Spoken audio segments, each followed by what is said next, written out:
Entonces, ya que somos un centro multilingüístico, ahora cambiamos al español. Em, con Cristian Zamora Rodríguez de la Universidad de Costa Rica. Em, Algunos ya le conocen, la mayoría, pero algunos no. Por eso resumo un poquito quién es. Cristian es licenciado en Bibliotecología y Ciencias de la Información por la Universidad de Costa Rica. Ya trabaja desde varios años, muchos años, en distintas posiciones en la Universidad de Costa Rica, en el Instituto de Investigaciones Sociales, el Centro de Investigación en Contaminación Ambiental y el Instituto de Investigaciones en Educación, liderando proyectos de digitalización, interoperabilidad de sistemas y visibilidad de producción científica. Desde mayo de 2025, también trabaja como docente en la Universidad Autónoma de Centroamérica. Em, Él ha organizado o coordinado proyectos institucionales como el área técnica del Repositorio Centroamericano de Patrimonio Cultural de la UCR. En el contexto nos conocemos antes de la pandemia.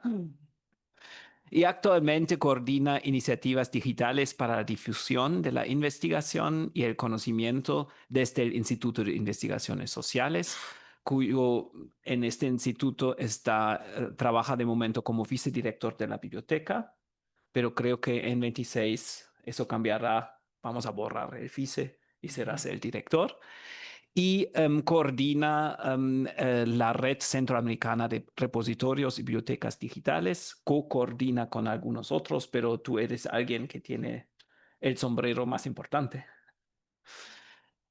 Y hoy nos va a dar, después del taller en que nos preocupó bastante con respecto a gestión de datos, hoy nos va a hablar un poquito de sus proyectos, de los proyectos de las instituciones, de la red y creo que será bastante interesante ver un poquito lo que está aconteciendo en América Central, que desde Mesila en los últimos años hemos dejado un poquito al lado, desde mi punto de vista. Entonces, Cristian. Bueno, buenas tardes, good afternoon, buen día. Ya no sé en qué idioma hablar, pero estoy muy emocionado y muy agradecido de compartir este rato con ustedes. Y nada, agradecido también de permitirme hacerlo en español y compartirlo en español también, porque creo que es una forma no solamente en visibilizar este trabajo, sino también comunicar a muchos otros colegas en la región que son partícipes de ello. Intentaré hablar muy lento pero rápido porque hay poco tiempo. Entonces, intentaré hablar un lenguaje muy sencillo para todos. Así que espero no ganarme el Mesila Award de la más aburrida conferencia y espero también que tengan un muy feliz espacio por acá, ¿ok? Entonces, nada, que la pasen bien bonito en este rato.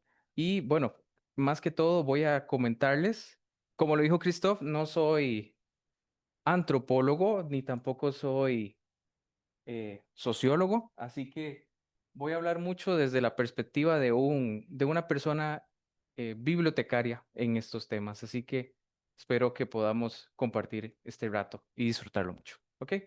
Eh, para esta conferencia la hemos titulado como Archivos vivos, estrategias críticas para la gestión y preservación de datos desde el patrimonio cultural en Centroamérica. Y no se preocupen, hoy no va a haber un test ni nada por eso, ¿ok? Entonces, no se preocupen. Eh, Voy a hablar muy rápido sobre el contexto centroamericano. Es muy probable que muchos de ustedes ya lo conozcan y sepan más que yo sobre estos temas, pero voy a hablar muy rápido de ello porque considero que hablan y exponen también mucho de la realidad sobre la gestión de la información en Centroamérica. Tiembla, llueve mucho, huracanes y muchas condiciones ambientales que nos hacen un poco más difícil la vida, en palabras muy simples. Eso combinado con nuestra geografía y la fragilidad con la que podríamos ver, ¿verdad? La desigualdad entre lo urbano y lo rural también afecta mucho en nuestra realidad como Centroamérica. Eh, por otro lado, tenemos muchos desafíos al respecto de la educación. eh, Relacionados con la pobreza y el acceso a educación pública. Por ejemplo, estos datos son del estado de la región que se crea desde Costa Rica para todas las otras naciones con información en general con colegas en antropología y sociología de todos los países. Y pues nada, Panamá, República Dominicana y Costa Rica tenemos muchas mejores condiciones. Sin embargo, otros compañeros centroamericanos, pues definitivamente tienen una notoria desigualdad para ese acceso a la educación pública, sobre todo.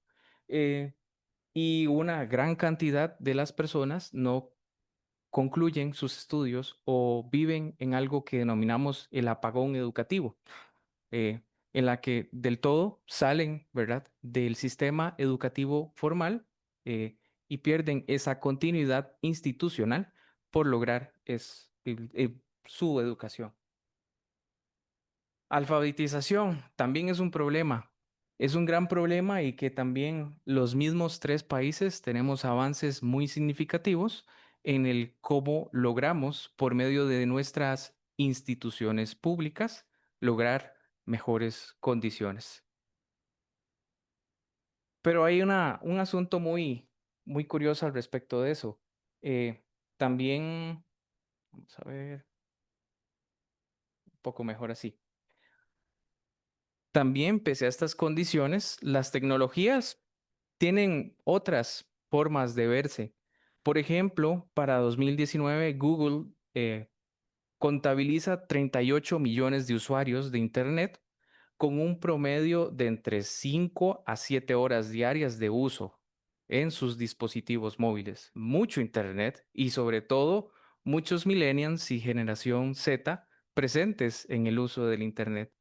Esto representa un 70% de esa población. Mm, Y bueno, también el acceso al Internet en la zona rural y urbana es muy curioso. Eh, en este caso, de igual forma, los mismos tres países tienen condiciones similares y es muy curioso también, Costa Rica comparte un poco la misma experiencia del Internet que Brasil, por ejemplo. 4 de cada 10 hogares tiene acceso en las zonas rurales para una conexión buena de Internet. Entonces, tenemos toda esa serie de condiciones. Desigualdad social, económica y también en las tecnologías. Esto es una gráfica que muestra también los tipos de dispositivos, por ejemplo, desde la parte tecnológica, que normalmente utiliza un costarricense para acceder a Internet. Y en los últimos años hay una fuerte tendencia justamente hacia el uso del teléfono móvil como el medio de preferencia para conectarse y interactuar por medio de redes u otros. En la parte política, en los últimos años también hemos vivido cambios interesantes al respecto del cómo figuras en el medio están impactando. Y se habla del retorno a las autocracias y últimamente también del retorno de las dictaduras con El Salvador y ya muy marcado Nicaragua. Sí, que tiene muchos años de vivir en la represión social, sobre todo posterior a su estallido en 2018. Y bueno, todo esto se traduce no solamente en desigualdad para poder lograr mejores condiciones, también se ve en desigualdad hacia la investigación y a lo que mucho nos interesa tal vez hablar hoy, de los archivos o en las formas en las que podemos ver. Toda esa represión también se ve en como personas investigadoras perder el acceso a las fuentes que necesitamos para poder trabajar.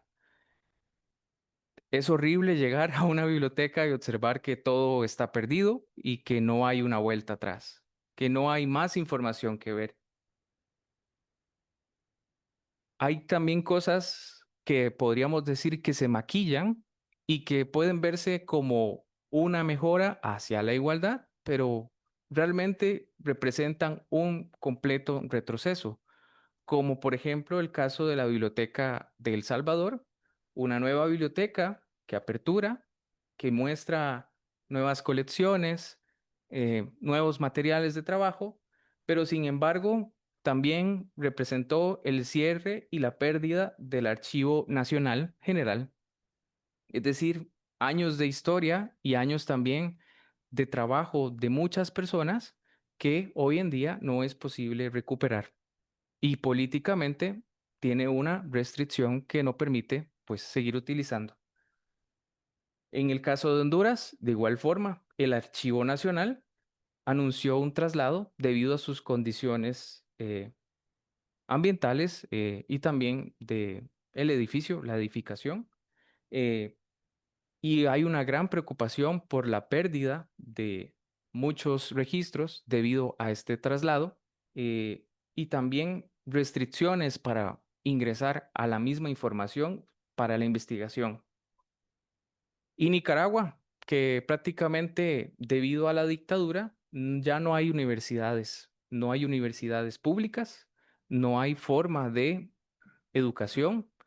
eh, y hoy en día muchos nicaragüenses trabajan desde el exilio, es decir, desde otras naciones intentando recuperar virtualmente lo que en algún momento compartieron con otros. El Inca en el exilio era una de las bibliotecas centroamericanas más grandes con historia colonial en adelante.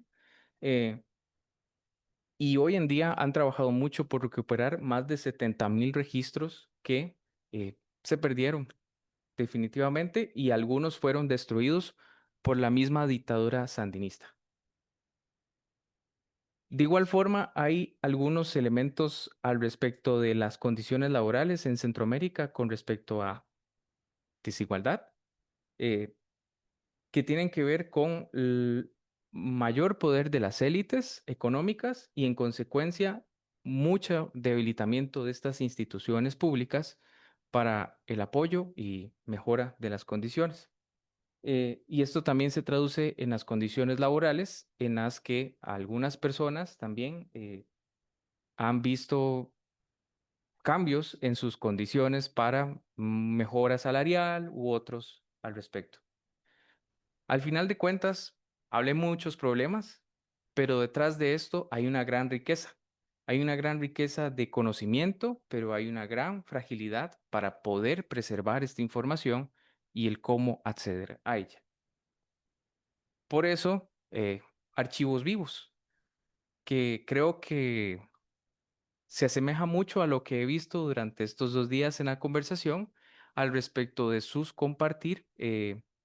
Vivencias, opiniones y también la forma en la que desde la convivialidad y desigualdad observan el cómo personas, investigaciones y otras fuentes conviven para lograr que la información se transmita dentro de su ambiente académico. Archivos vivos, en otras palabras también, son todas aquellas comunidades o instituciones o acervos, archivos que tienen tal vez un depósito, pero permiten a su vez dar un uso nuevo a la información, volver a hacer un reuso de estos datos para poder eh, dar más datos, dar más investigación. Y gracias a los procesos que se pueden administrar o utilizar, permitan también clasificar estos datos en su reuso. Es un poco complejo, espero no hacer tan difícil esto. También hay otros datos que no solamente son insumos, libros, papers, otros más. También está la memoria viva, por ejemplo, como esas memorias que ayer salieron durante la tarde con Patricia y que permitieron también observar mucho de lo cómo se interioriza esta parte y se comparte también. y que puede transformar realidades cuando se gestiona.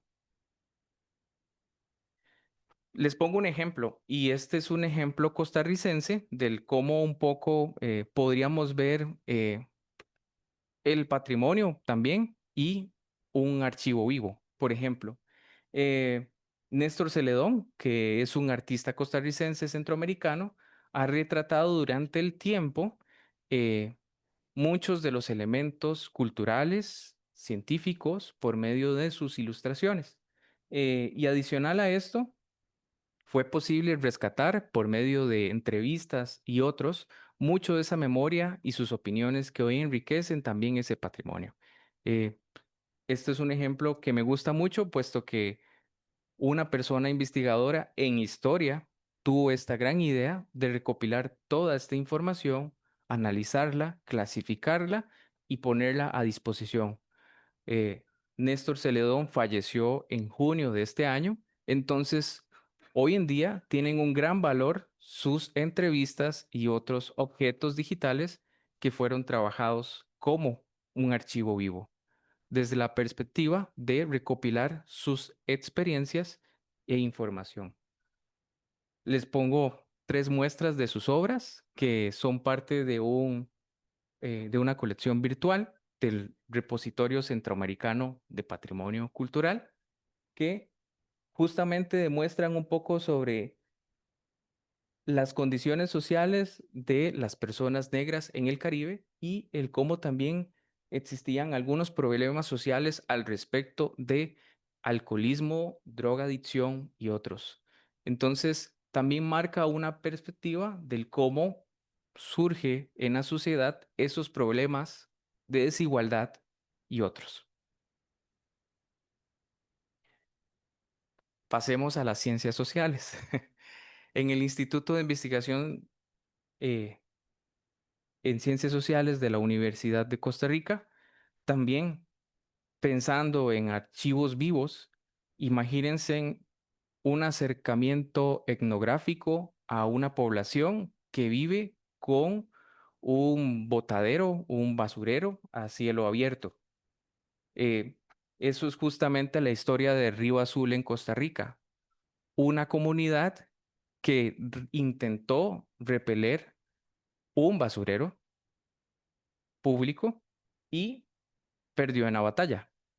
Y ahora, por sus condiciones, una de nuestras investigadoras ha hecho una serie de entrevistas a personas clave en esa lucha y ha convertido esta información en videos, libro de cuentos, papers y otros, para poder compartir esa información, ese patrimonio intangible, efímero, eh, en investigación digital que pueda ser compartida, pero también llevada a las personas de esa comunidad para interiorizar sus problemas de desigualdad. Creo que es muy importante hablar de como personas que son inmersas en esos procesos de investigación, son primeras fuentes, ¿verdad? El jueves anterior hablábamos de fuentes primarias, pues esas fuentes primarias que definitivamente son invaluables para una investigación, y en ese caso también archivos y bibliotecas que aportan en sus experiencias para poder sistematizar esos datos patrimoniales. Al final creo, y lo digo yo como bibliotecario, cuando ustedes gestionan como sociólogos y antropólogos esta data, generan al final un patrimonio vivo en la sociedad que muchos colegas pueden seguir aportando y pueden seguir acrecentando por medio de sus resultados. Y bueno, también en Centroamérica, todas estas condiciones sociales, aunque son difíciles de generar mejores condiciones, de cambiarlas, nos toca repensar en cómo trabajar sin dinero, cómo trabajar también con materiales que a veces no pensamos, con objetos y tecnologías que pueden ser efímeros, y también el cómo culturalmente podemos solidarizarnos unos con otros para poder seguir construyendo mejores prácticas para la preservación digital de esta información. Y no solamente depender de lo físico, de lo geográfico, sino también el cómo la interacción de las tecnologías nos permiten dar una mejor transmisión de esos contenidos a todos y todas. En otras palabras, ¿todo claro hasta ahora? Sí, ok. Bueno, hoy no veo que sus caras dicen miedo, así que estoy muy contento hasta el momento. Muy bien. Voy a contarles un poco sobre cómo estamos manejando todas estas crisis múltiples y no hemos muerto en el intento, ¿ok?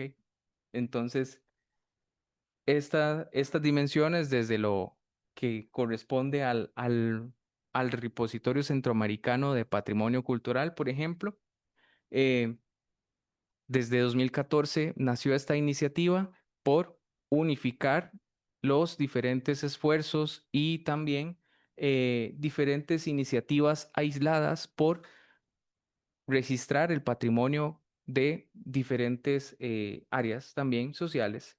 Y en esto, pues en el tiempo ha sucedido diferentes problemas también a razón de todo lo que les comenté en el inicio.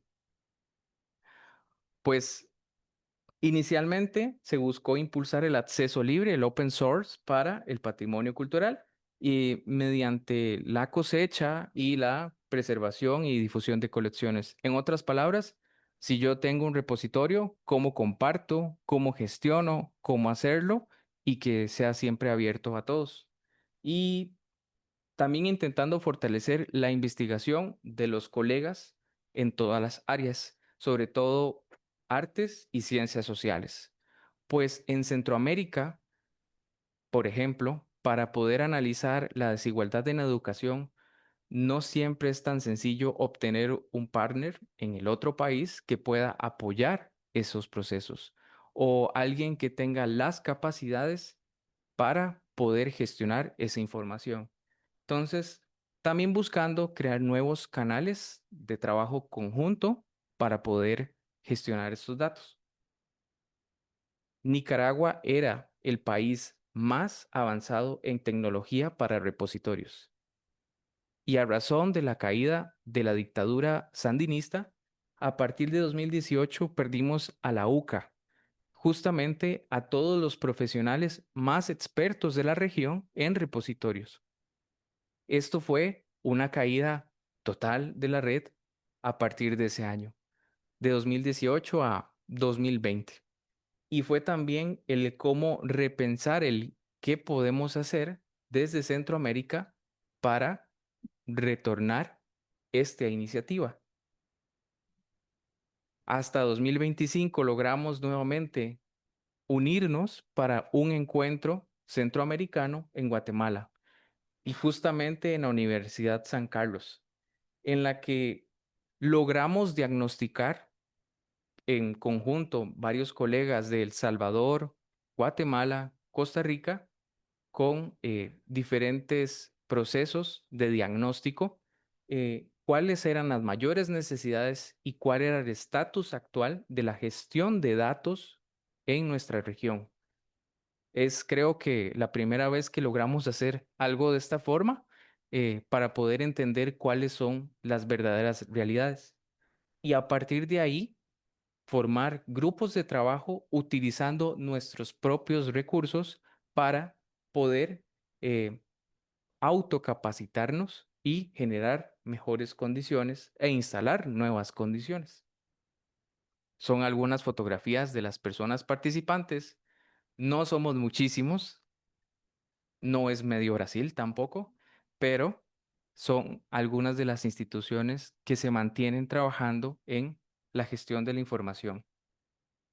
Y bueno, creo que lo más importante, y por eso me gusta mucho compartir con colegas de ciencias sociales, es que a veces más que tecnología o más que metodología o más que otros temas, lo más importante es generar ese tejido social para poder trabajar a partir de ahí en la generación de esas nuevas condiciones.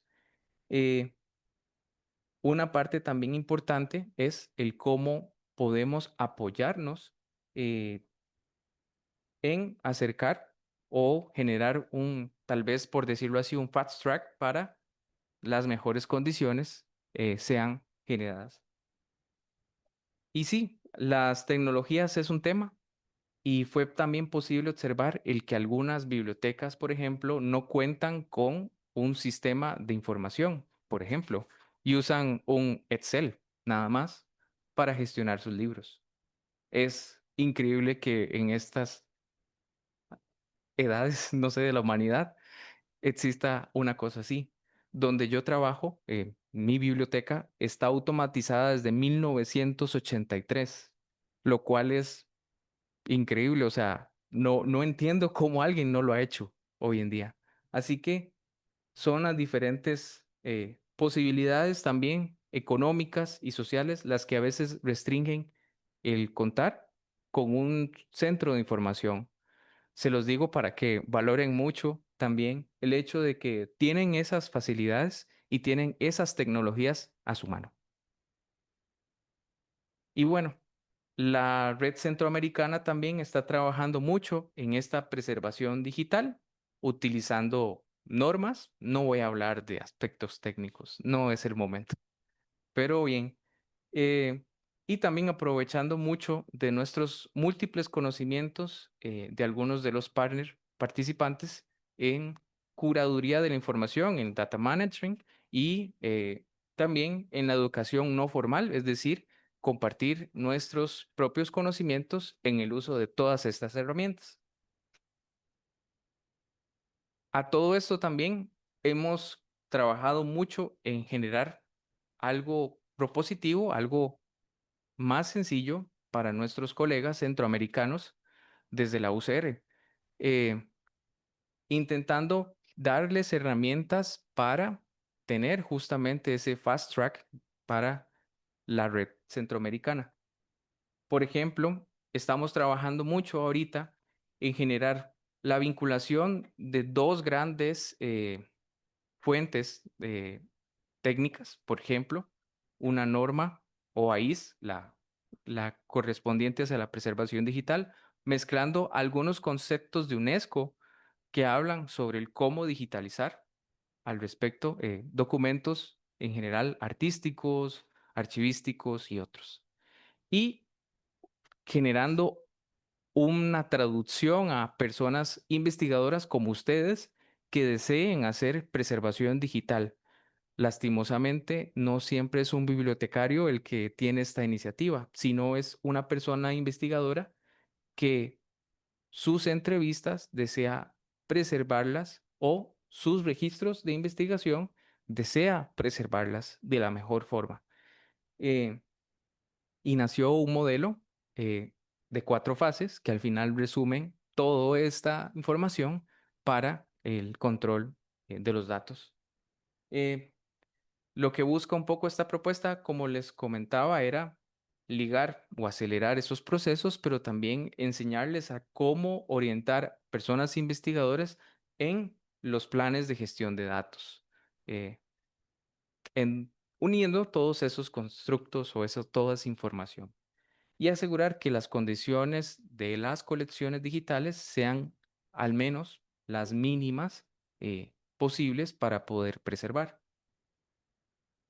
No voy a detenerme mucho en esto porque va a ser aburridísimo. Entonces, eh, nada más quería contarles que una de las primeras fases y que creo que también hemos intentado concientizar a todos en Centroamérica es hablar y crear ese tejido social. Hablar con una persona investigadora, como por ejemplo las personas que entrevistaron a Néstor Celedón, por ejemplo, para poder archivar correctamente y preservar sus datos, entrevistas u otros. Eh, y a partir de ahí, sin darse cuenta, generar un plan de datos que pueda asegurar continuamente su reutilización, pero también su preservación. Mucha información. Y bueno, automatización también. De alguna forma, es un, es una necesidad por todas nuestras condiciones políticas, sociales y económicas, el pensar en herramientas open source para lograr automatizar parte de los servicios, por ejemplo, como el backup o la revisión de la integridad de los datos. Es algo muy técnico, pero en fin, intentamos enseñarles cómo hacerlo desde sus computadoras, con sus condiciones tecnológicas y intentar también hacerlo de una forma segura, compartir esos datos de forma segura. Y también en aquellos casos que no hay verdaderas condiciones, pues utilizar herramientas que son más sencillas para hacerlo offline y lograr justamente esas mejores condiciones. Eh, el pasado octubre estuve en Honduras una semana agotadora, hablando con muchas personas investigadoras y de muchas instituciones sobre preservación digital, gestión de datos y otros. Eh, y sobre todo en generar mejores condiciones para bibliotecas y también la visibilidad de la producción. En Honduras, una persona investigadora tiene toda su investigación, toda en papel, aún. Y atesoran, guardan como nunca esa investigación, pero no saben digitalizar.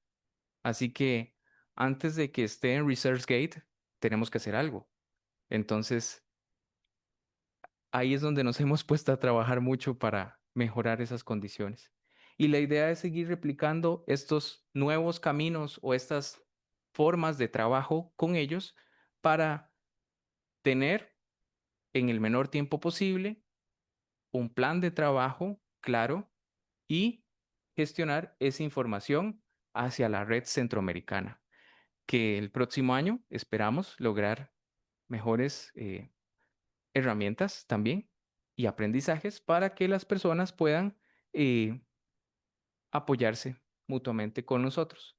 Y también una parte importante, desde la UCR y el instituto, que gestionamos mucho la parte técnica de esta red, facilitamos ahora nuestras herramientas para que una persona investigadora de Centroamérica pueda depositar la información con términos claros, respetando siempre su autoría y dando licencias acordes para el acceso abierto a esa información.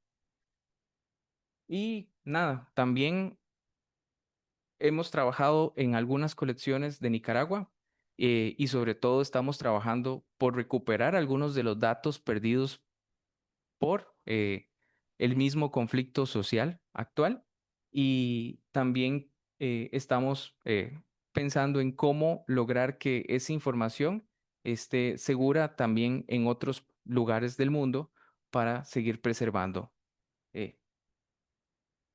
Y bueno, más que todo eso es lo que quería compartirles y también haciendo un poco el cierre de esto y sin hacerlo muy complejo, solo quería decirles que, bueno, tomen muy en cuenta esta gestión de los datos y que tal vez dentro de toda esa naturaleza de Centroamérica tan compleja pueda haber una respuesta o una visión de lo que el riesgo que pueden correr al no hacerlo. Un cambio político, un cambio social, un cambio institucional podría provocar esto, por ejemplo, o algo aún peor, como mis colegas centroamericanos, tener la imposibilidad de hablar abiertamente de sus problemas y no tener también la posibilidad de participar en muchas de estas iniciativas, teniendo conciencia ética de que no hacerlo es perder esa información pese a todos los esfuerzos que hay día a día en ello. Y nada, muy obrigado.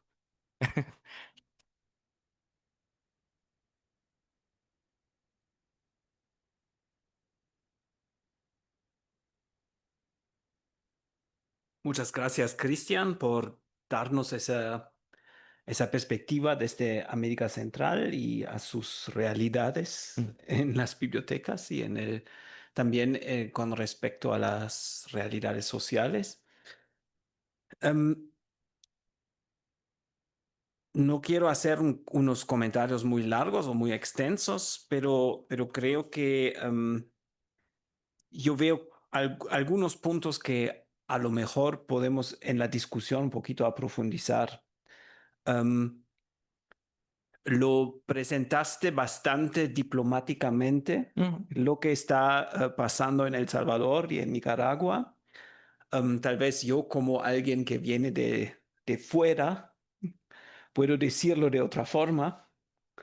Cuando estuve en El Salvador hace unos años, me comentaron que durante una tormenta se inundó toda la hemeroteca de la Biblioteca Nacional y con el resultado que se tenía que deshacerse de todo porque estaba todo inundado. Entonces, en El Salvador no hay más hemeroteca nacional. Todas las revistas se fueron. Y ya que no hay muchos recursos, como en muchos otros países del sur global, vino un país que siempre viene para apoyar en estas crisis de infraestructuras, China, y pagó y construyó la nueva Biblioteca Nacional, que como tú mostraste en tu fotografía, ahora es un edificio bastante bonito, bastante concurrido. La gente va para tomar un café, para disfrutar de la perspectiva desde arriba. Tiene un mirador, mirante creo que se dice en portugués. Y es mucha gente va a la Biblioteca Nacional, pero creo que nada lee. ujú, No van a buscar libros porque los libros no están y los libros que están no se sabe si son los libros de una biblioteca nacional o los libros también un poquito seleccionados por los que pagaron. En Nicaragua, yo me acuerdo muy bien, desde hace muchos años estuvimos trabajando con la presidenta, con la jefa del Inca, que estuvo en varios congresos en Estados Unidos, en Alemania, en Europa, que estaba muy bien conectada y todos conocimos que en el Inca hay como una gran parte del patrimonio cultural centroamericano digitalizado, accesible, con todos los estándares. Ella tuvo que refugiarse porque con el nuevo gobierno llegó la perspectiva de que esta gente del Inca estaba secuestrando el patrimonio cultural, robando, redefiniendo lo que es el patrimonio cultural desde la perspectiva del nuevo gobierno. Entonces la gente tuvo que irse de hoy a mañana, bibliotecarios convertidos en terroristas, para decirlo así. Los últimos que son terroristas tenían que irse y ahora están en Estados Unidos, están en otros países intentando lo que llevaron en discos duros, CD-ROMs, no sé qué, como patrimonio cultural digitalizado consigo para trabajar en el Inca en exilio. Y creo que estas dos cosas, estas dos perspectivas o estos dos acontecimientos son bastante importantes para América Central. Tú lo mostraste en el comienzo con la fotografía del huracán ujú, y con la fotografía de los edificios destruidos por un sismo. Um, Cuando estuvimos en la reunión de la red centroamericana, los que estuvieron, hay tres aquí, había un sismo durante el evento y tuvimos que evacuar y todos se acuerdan de que ¿cómo se dice? Calmamos en un restaurante y poco después de salir del restaurante recibimos la información que había alguien, nadie de nosotros, matado enfrente de este restaurante. ujú. Así que son países o son situaciones que yo como alemán digo que son relativamente peligrosos. Sí. Son cosas, son cosas contra ¿cómo se dice? Contra un sistema abarcador de mantener y cuidar y juntar el patrimonio cultural, porque la gente tiene otras cosas de pensar que son más importantes. Y creo que en este contexto me gusta mucho ese tema de archivos vivos, porque en estos contextos, esta situación, estas realidades son distintas realidades porque algo que yo como alemán y europeo aprendí relativamente pronto, que América Central no es lo mismo.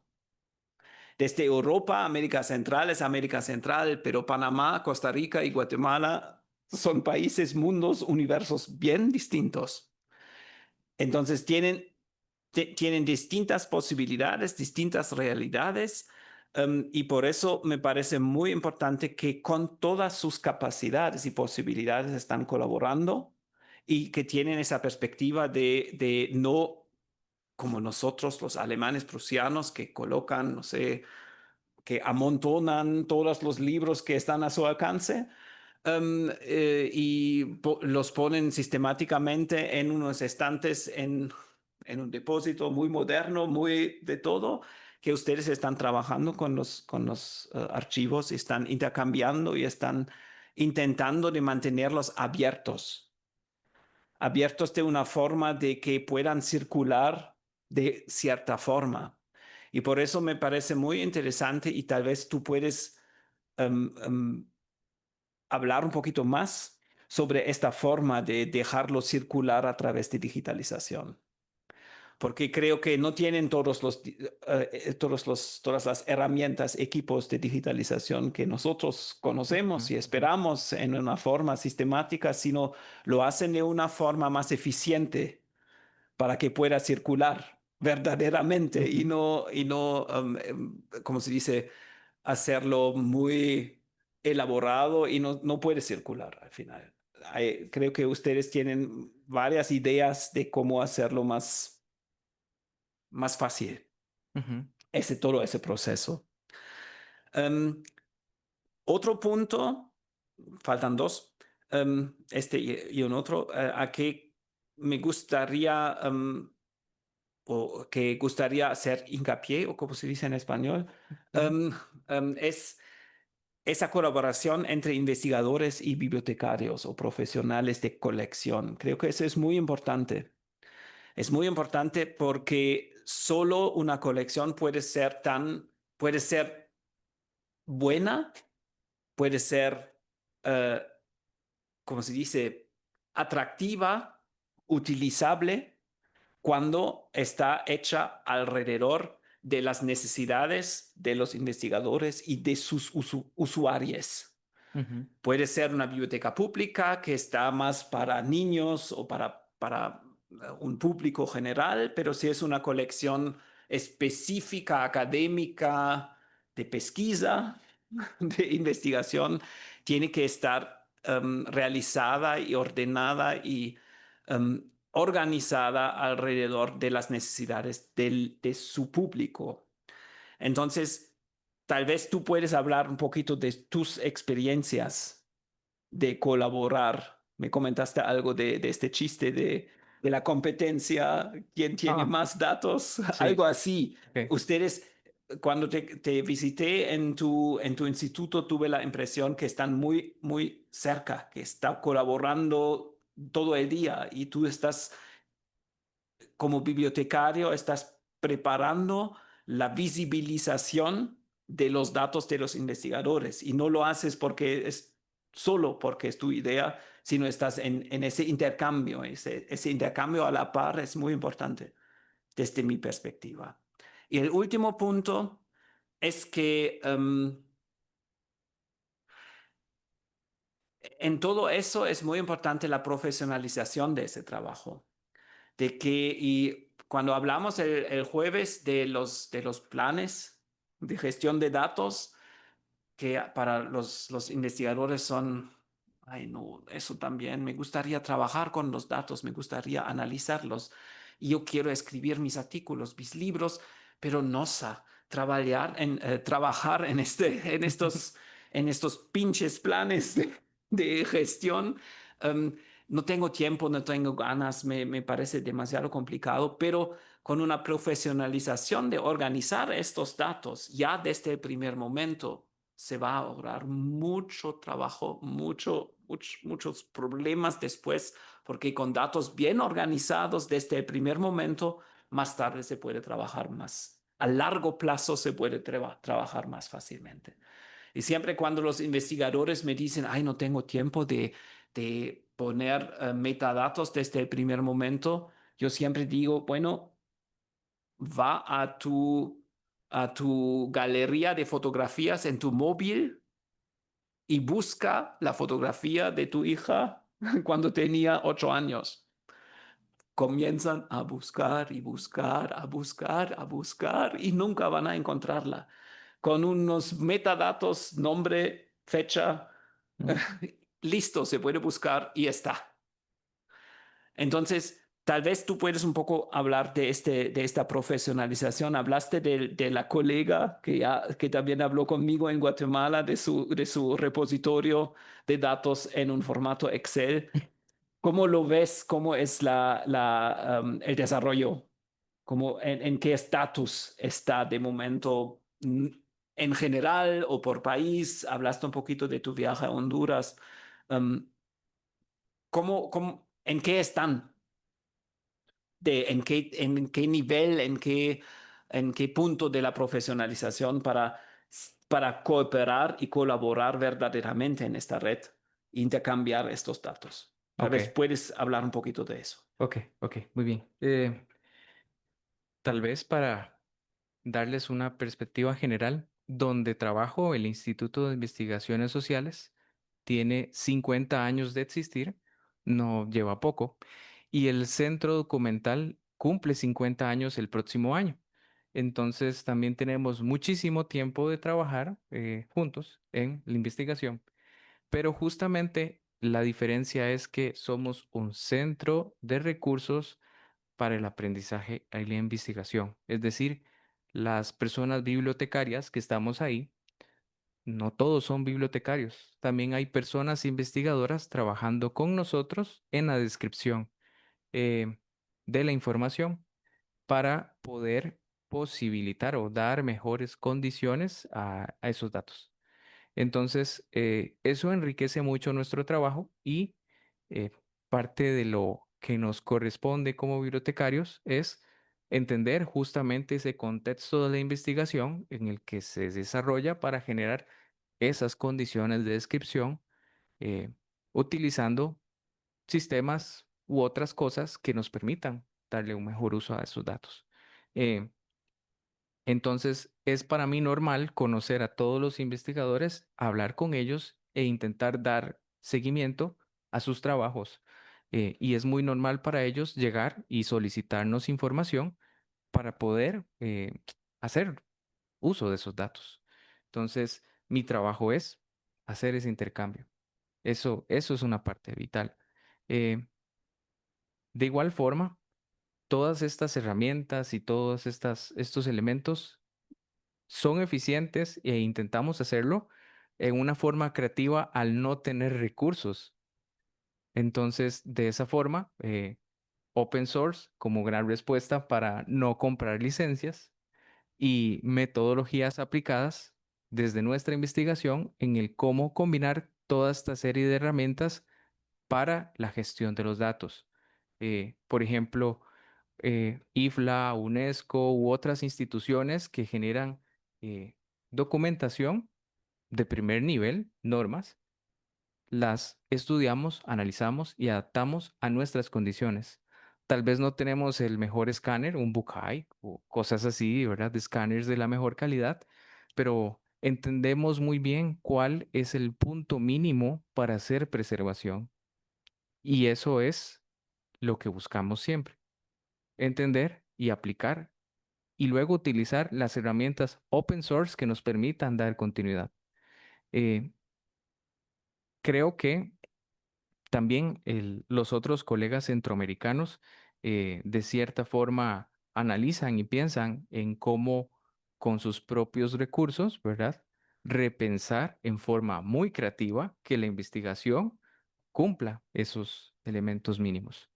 Y aquí hay una es una teoría un poco de que nace de BitFrame, que es un framework para la descripción de metadatos que habla sobre el inicio de la idea creativa como eh, justamente el punto inicial para la descripción de la información. Es decir, justamente si yo hablo de desigualdad y investigo sobre desigualdad, esa es mi idea creativa. Y todos los múltiples elementos, podcasts, papers u otros, siempre siguen esa misma línea. Simplemente es un formato en el que está expresado esos datos. Entonces, ese cambio o ese repensar de la información está expresado en estas metodologías, por lo que ayuda mucho a dar una mejor visibilidad o un mejor estudio de cuál es el tipo de información y cómo hacer su clasificación.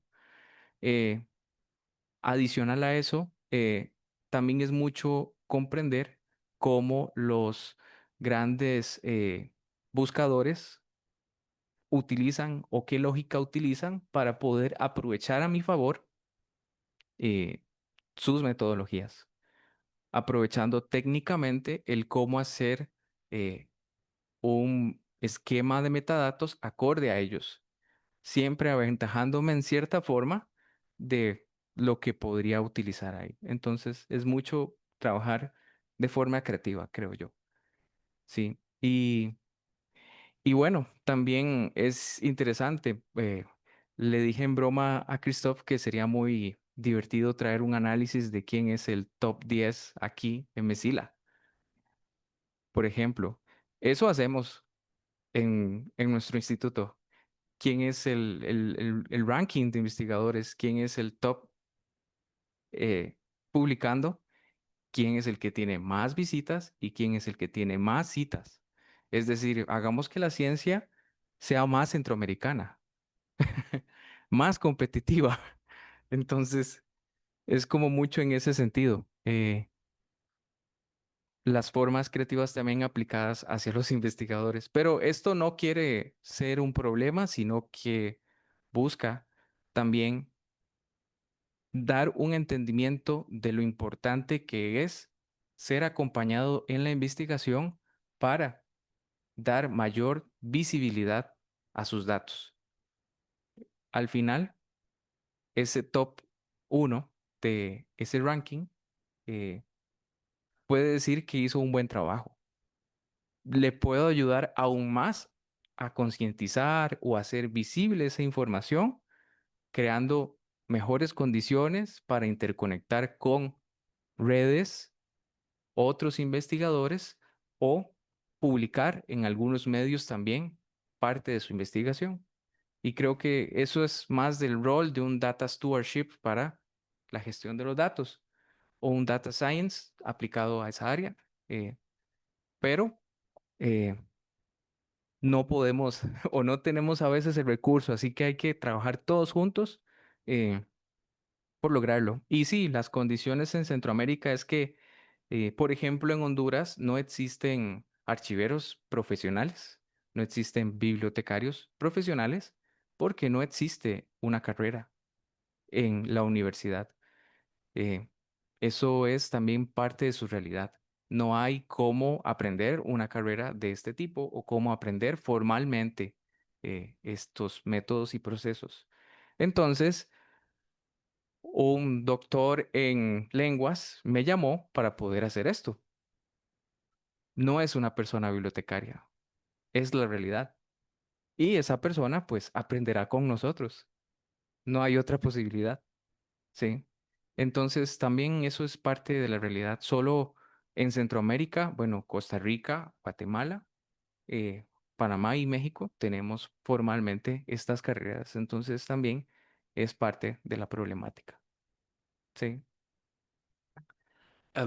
Antes de abrir para preguntas de ustedes, em, cuando Patricia ayer preguntó ese turning point, yo creo que yo tuve uno de los turning points cuando fui con todo mi conocimiento como bibliotecario.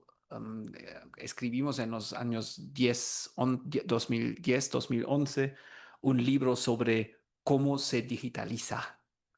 un manual, que fue un manual en aquel entonces, un manual que todos los bibliotecarios que digitalizaron tenían en su mesa. Fue un resultado de un proyecto de investigación que realizamos con Fraunhofer. Y fue un buen manual. Fue muy bien todo lo que necesita de hacer, todos los pasos, todos los estándares, toda la tecnología.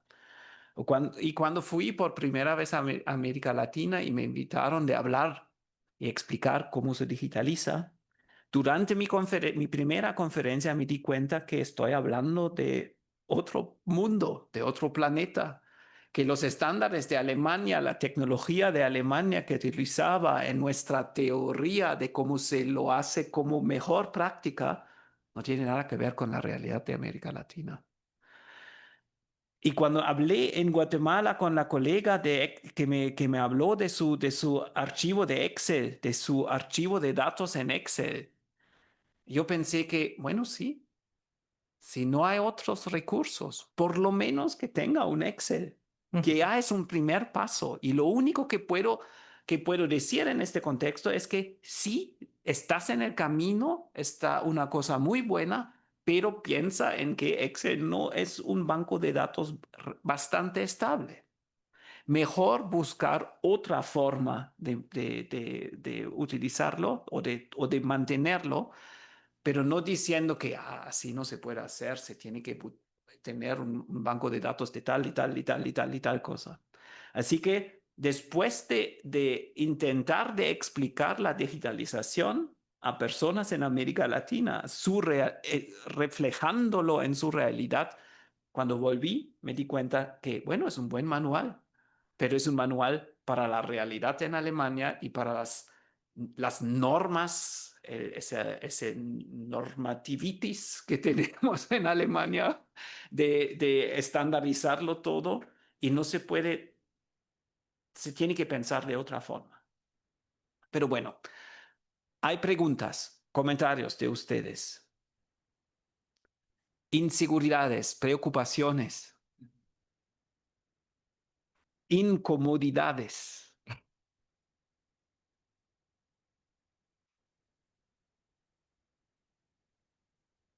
Son tan aburridos. Siempre quieren discutir sobre todo. Siempre tienen argumentos y discusiones. Muchísimas gracias.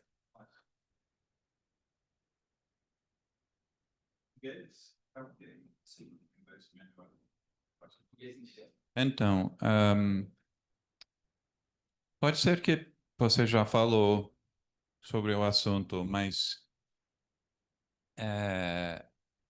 sendo que você mencionou alguns governos problemáticos em América Central, como é que se deve proteger bancos de arquivos vivos, dados vivos contra ou proteger esses bancos de dados do Estado? Mm, Qual é o seu pensamento sobre o assunto? ok. En digitalización y preservación, por ejemplo, la norma, la OAIS específicamente, habla, por ejemplo, de distribuir geográficamente los datos. Entonces, yo envío una copia a Europa, otra a Estados Unidos, otra a Asia. Cifrado. Solo yo tengo cómo abrirlo o mi otro partner tiene cómo abrirlo. Nada más. Eh, sí dejando muy claro y hablando en términos que esto también es interoperabilidad, Open Science, en el sentido de que comparto mis datos, ¿verdad? En una serie de reglas muy claras. ¿Quién es el autor? ¿Cómo debe ser compartido? Ujú. Y también en el cómo yo deseo que se reutilice esa información. Entonces, es un principio. Si comparto mis datos y tengo estas posibilidades de distribuir, aseguro que estas condiciones políticas no afecten mi trabajo y no afecten también esas eh, formas políticas también en represión en algún momento. Sí, eh, es una realidad. En Centroamérica pocos lo hacen y pocos saben que eso es importante. Eh, entonces, no es, bueno, es un chiste informática, pero la pregunta de ¿Where is my backup? Y estaba justo aquí en mi computadora. Sí, entonces eso es lo importante, distribuir los datos. Y el Open Science, muchos tenemos miedo tal vez, pero al contrario, ¿cuál es la gran ventaja de proteger de esa forma mis datos? ¿Cuál es esa gran ventaja de que hay otra persona también que comparte conmigo sus datos y en dado caso yo puedo ayudar a restablecer esa información? ¿Mm? Más preguntas, observaciones. Melanie. Muchas gracias por la presentación. Mi pregunta es un poco una curiosidad, en verdad.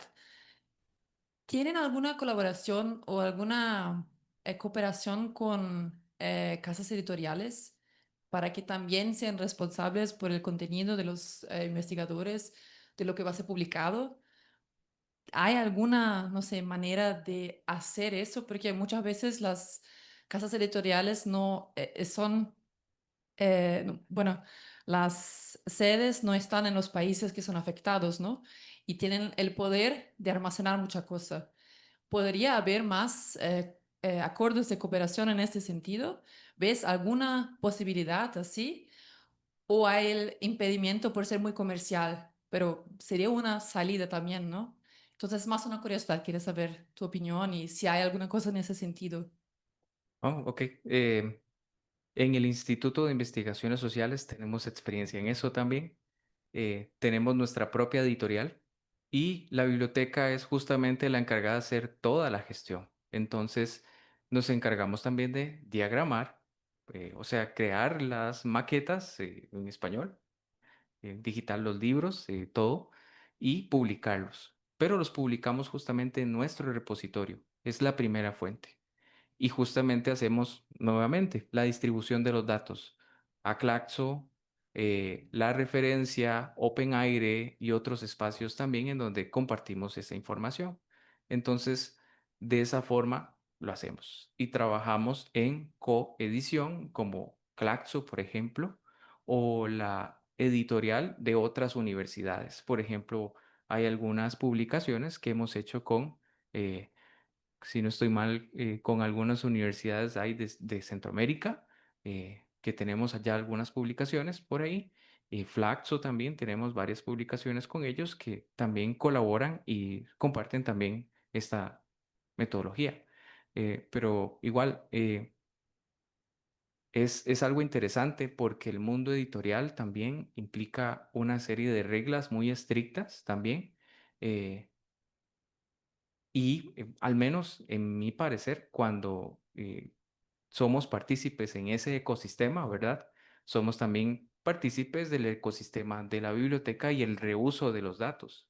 Entonces, es simbiótico, es natural, ¿sí? Entonces, eh, de igual forma, aún hacemos distribución en físico. Entonces compartimos con muchas bibliotecas en ciencias sociales especializadas o universitarias copias de esos libros. Entonces intentamos mitigar de esa forma. Pero sí, igual, en lo digital, Open Science. Sí. Tal vez puedo agregar, Melanie, por ejemplo, con respecto a lo que se publica en revistas. Para eso hay, por ejemplo, el sistema Latindex, que está organizado desde la Universidad Nacional Autónoma de México, pero también en todos los países latinoamericanos también. Cuidado. Yo pensé que vas a caer. Tenemos, y también en Europa, tenemos algunos en Europa, la mayoría en América Latina, que tienen que a través de sus criterios de buenas prácticas, de una buena publicación en acceso abierto y una buena, ¿cómo se dice?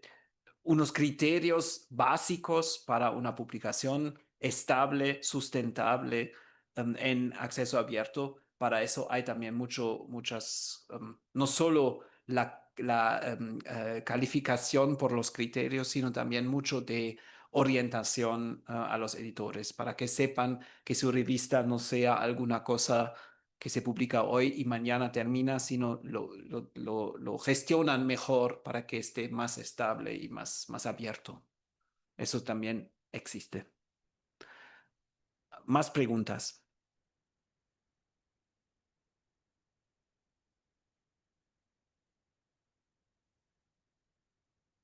Bueno, hay dos razones. La primera, tú explicaste todo tan bien que no están más preguntas. Y la segunda, están muy cansados. Sí. Bueno, mais uma vez, muito obrigado. Ah.